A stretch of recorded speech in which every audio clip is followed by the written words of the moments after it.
هي الأكلة ضروري تكتروا الخبزات لأنه هذا الصحن بده تقريبا شي 4 ربطات خبز لحتى يكفوه.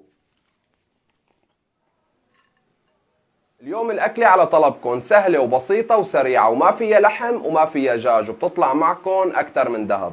في عندي كيلو بندورة، 3 حبات بصل، راس توم، حبة فليفلة و3 حبات من الباذنجان. البندورة والثوم والبصل بنفرمهم ناعمين واخر شي بنشتغل بالباذنجان لحتى ما يسود معنا. شوفوا ولا ابسط من هيك. بدنا نقطعهم تقريبا مثل ما بنقطع السلطة، لا ناعمة كتير ولا خشنة كتير، بهذا الشكل.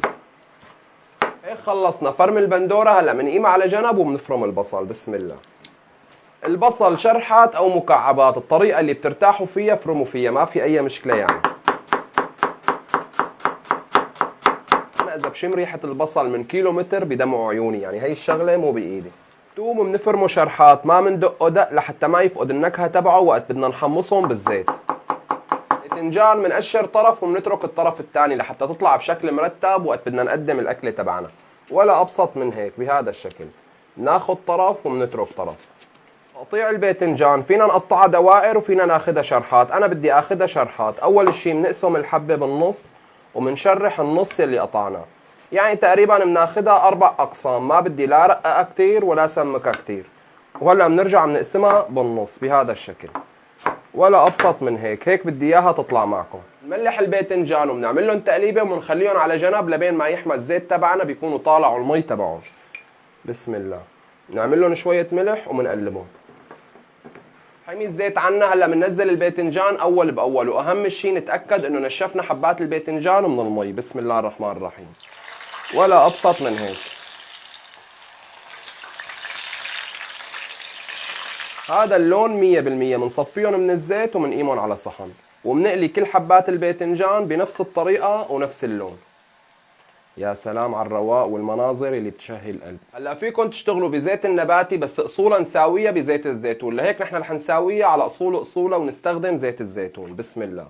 بدنا تقريبا كاسة شاي من زيت الزيتون، وفورا على البارد بننزل عليهم الثوم وبنعمل لهم تحميصة. وبس يحمى الزيت عنا بننزل عليهم حبة الفليفلة وبنحمصها. حبة الفليفلة مع الثوم والزيت البلدي بتعطي طعمة رهيبة، ضروري تجربوها بهي الطريقة. وهلا بننزل عليهم البصل وبنعمل لهم تحميصة. وبس البصل والثوم تسقسق بزيت الزيتون بننزل عليهم البندورة المفرومة. بسم الله. شوفوا شلون المنظر بيفتح النفس. بنزل عليهم معلقة كبيرة دبس بندورة وهلا بنقلبهم مع بعض. هي الاكله ما بينحط لها غير ملح وفلفل، على حسب الرغبه قد ما بدكم فيكم تحطوا. هلا بنحط الملح والفلفل وبنغطيها وبنترك البندوره لحتى تنطبخ نص طبخه. بنجيب الغطاء وبنغطي. بس البندوره تطالع المي تبعها بننزل عليها الباذنجان. بسم الله.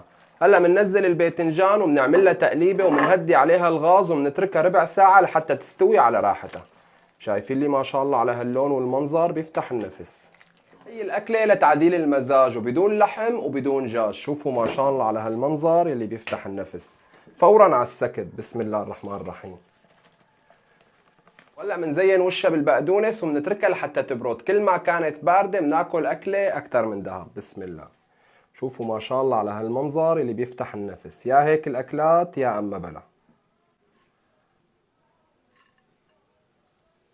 بسم الله الرحمن الرحيم. والله المنظر طالع ملوكي وبيفتح النفس. يا هيك الاكلات يا اما بلا. انتوا استنوها لتبرد بس انا مشانكم رح اكلها هي وسخنه.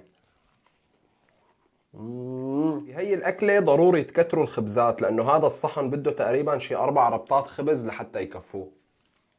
يعني انتوا تخيلوا معي بندوره مطبوخه مع باذنجان مطبوخ مع البصل والزيت الزيتون وعلى وشها البقدونس، شلون بدها تطلع الطعمه اكثر من ذهب. ضروري نسقسق اللقمه ونروح فيها.